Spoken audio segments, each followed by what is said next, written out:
Hi, I'm Rich with Inside HPC, and we're here at SC11 at the Terascala booth, and I'm here with Rick Friedman. Rick, you know, we're almost wrapped up with the show. What were you guys showing here at SC11? Oh, it's been a great show for us, Rich. We highlighted our new TISIS version 3.0 software that's part of our Lustre appliance package. So what Terascala does is we built fully configured Lustre-based appliances, and the big challenge for people has always been, how do I manage this thing? For a lot of the people out there, a lot of the, not the bleeding edge, but the challenge is, I don't have a large team of people. Mm-hmm. How do I bring one of these in, and how do I maintain it on an ongoing basis? And what we've done is take all of the complexity out of Lustre by giving people a simple management tool and then a full configuration. This year, what we added on top of it is the ability to connect to your applications and understand where your hotspots are, where your problems are, and to see what you can do to improve the overall performance in a real-time basis.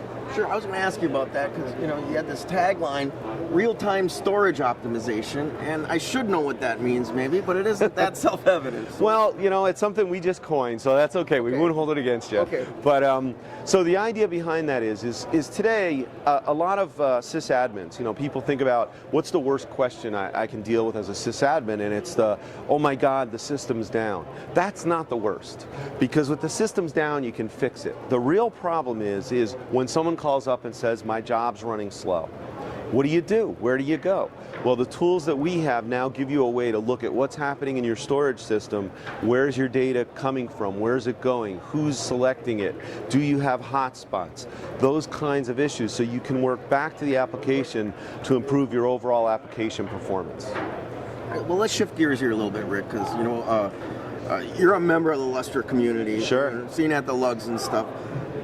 How are you feeling about Lustre now, a year later, after all that upheaval? What's going on in the community from your standpoint? Sure, great question.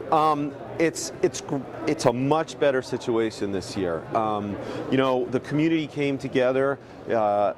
Everybody stood up and said, we need to have community organizations behind Lustre. A couple of different groups started. The groups figured out, how do we work together, because it wasn't going to work having a large group of people split up, different code trees, etc. That piece of it's been done, and I think you've got a vibrant community. We were talking, I've been talking with some of the other players in the space, and last year, everyone would come into my booth and ask the question, so is Lustre going to make it? I'm worried. I'm not sure I want to invest. I haven't had a single question this year. It's done. It's over. No one cares anymore, which is great. And I think what makes Lustre so exciting is it's really the only parallel file system out there where you have multiple vendors supporting it. So what's nice about that is you've got us. There are other players in the marketplace so that you have options. And that's what I think the user base is looking for, and that's what Lustre provides.